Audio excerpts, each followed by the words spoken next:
Assalamualaikum everyone, welcome back to my channel. My name is Shagufta Shahbaz Ahmed. Please subscribe my channel और bell icon को ज़रूर press करिए ताकि नई आने वाली वीडियो का नोटिफिकेशन आपको फ़ौरन मिल सके। स्टूडेंट्स, आपके लिए मैंने प्रोनाउंस चार्ट प्रिपेयर किया है। इसको देख के आपने परेशान नहीं होना कि मैं इसको आपको याद कराने वाली हूँ। इसको हम प्रैक्टिकली एग्जाम्पल्स के साथ समझेंगे। टॉप पे सिंगुलर प्रोनाउंस है और उनके नीचे उनकी प्लूरल फॉर्म भी लिखी है। फर्स्ट लाइन सब्जेक्टिव प्रोनाउंस की है, इसके बाद ऑब्जेक्टिव प्रोनाउंस लिखे हुए हैं जो हम इस वीडियो में समझेंगे क्योंकि इंग्लिश सेंटेंस मेकिंग में इसका बहुत इंपॉर्टेंट रोल है। थर्ड, फोर्थ और फिफ्थ कॉलम पोजेसिव और रिफ्लेक्सिव प्रोनाउंस का है जो हम नेक्स्ट वीडियो में कवर करेंगे। प्रीवियस इस कॉन्सेप्ट का समझना अपकमिंग वीडियोस में टेंसेस, एक्टिव पैसिव और डायरेक्ट इनडायरेक्ट के कॉन्सेप्ट को समझने में भी आपके लिए बहुत आसानी करेगा। वीवर्स, पर्सनल प्रोनाउंस के डिफरेंट केसेस या डिफरेंट सिचुएशंस का ये कॉन्सेप्ट बहुत ही ज़्यादा इंपॉर्टेंट और इंटरेस्टिंग है। इसका ताल्लुक इंग्लिश सेंटेंस मेकिंग से है। वीवर्स, इसमें मुझे आपका फुल फोकस चाहिए होगा। सबसे पहले हम पर्सनल प्रोनाउंस के नॉमिनेटिव या सब्जेक्टिव केस के प्रोनाउंस को पढ़ते हैं। ये कौन से हैं? I, we, you, they, he, she and it. इसके बारे में ऑलरेडी हम डिस्कस कर चुके हैं। इसके ऑब्जेक्टिव केस को देखते हैं। इसके दरमियान में पोजेसिव केस का भी जिक्र होता है लेकिन वो हम बाद में पढ़ेंगे। तो ऑब्जेक्टिव केस में आई चेंज हो जाएगा मी में, वी तब्दील होगा अस में, यू चेंज नहीं होगा, वह यू ही रहेगा, दे बदल जाएगा देम में, ही का हिम हो जाएगा, शी चेंज हो जाएगा हर में और इट में भी कोई तब्दीली नहीं होगी, वो इट ही रहेगा। यानी ऑब्जेक्टिव और सब्जेक्टिव या नॉमिनेटिव केस में इट में कोई भी चेंज नहीं आएगा यू की तरह। वीवर्स, आपको याद होगा नाउन्स की वीडियोस में इंग्लिश सेंटेंस मेकिंग में मैंने आपको 3 टर्म्स बताई थी, SVO यानी सब्जेक्ट, वर्ब एंड ऑब्जेक्ट। इसमें सब्जेक्ट काम करने वाला या फाइल होता है, वर्ब काम या एक्शन को कहते हैं और ऑब्जेक्ट रिसीवर होता है जो एक्शन या काम को रिसीव कर रहा होता है। वीवर्स, पर्सनल प्रोनाउन से मुताल्लिक कुछ केसेस यानी सिचुएशंस हैं जिनका आपने बहुत ध्यान रखना है।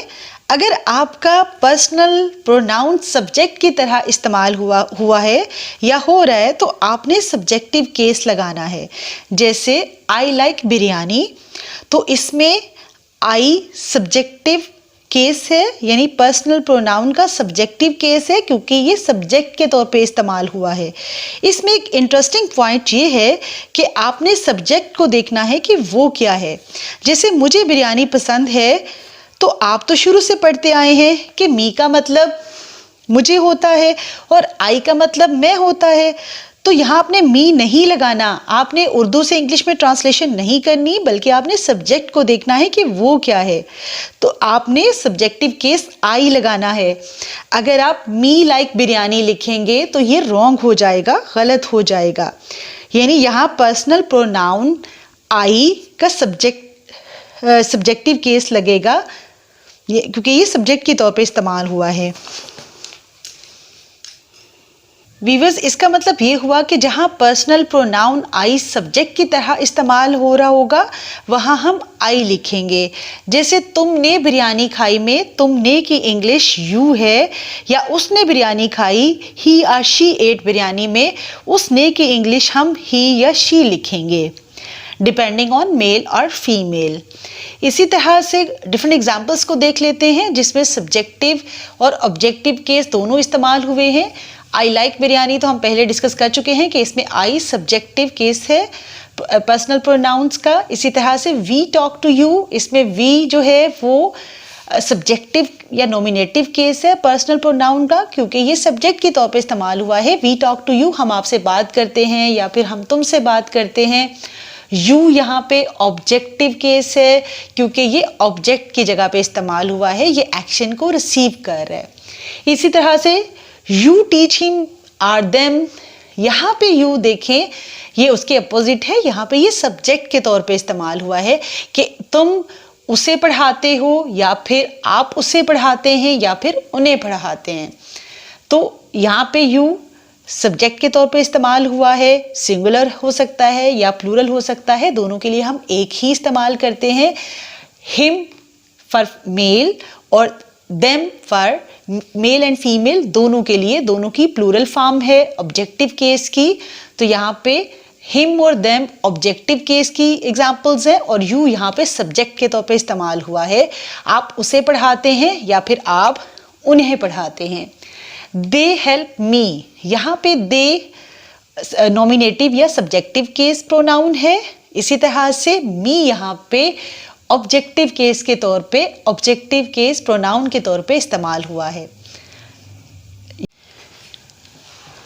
वीवर्स, ही डिस्टर्ब्स अस, वो हमें तंग करता है। इसमें ही सब्जेक्टिव प्रोनाउन है जबकि अस ऑब्जेक्टिव प्रोनाउन है और ये ऑब्जेक्टिव प्रोनाउन चेंज हुआ है सब्जेक्टिव केस वी से अस में, यानी हम और हमें। इसी तरह से शी प्लेस विद इट, वो उसके साथ खेलती है। अब वो कोई भी चीज़ हो सकती है, इट उस चीज़ को रेफर करे और यहाँ पे ये ऑब्जेक्टिव प्रोनाउन है जबकि शी सब्जेक्ट के तौर पे आया है तो इसलिए सब्जेक्टिव केस है, सब्जेक्टिव प्रोनाउन है। इसी तरह से इट कैन हर्ट हर, वो उसको नुकसान पहुंचा सकता है या पहुंचा सकती है। वो जिस चीज़ के साथ खेलती है उसी की बात हो रही है प्रॉबेबली। तो इट यहाँ पे इससे पहले वाले जुमले में व्यूअर्स देखिएगा कि यहाँ पे ऑब्जेक्टिव केस के तौर पे आया, ऑब्जेक्टिव प्रोनाउन के तौर पे आया, लेकिन यहाँ पे ये सब्जेक्टिव प्रोनाउन है क्योंकि as I told you earlier कि इट सब्जेक्टिव या नॉमिनेटिव केस और ऑब्जेक्टिव केस में दोनों में सेम रहता है, बिल्कुल यू की तरह। जैसे यू सब्जेक्टिव प्रोनाउन में और ऑब्जेक्टिव प्रोनाउन में सेम तरह से इस्तेमाल होता है, एक ही तरह यूज होता है। इसी तरह से इट भी सेम होता है।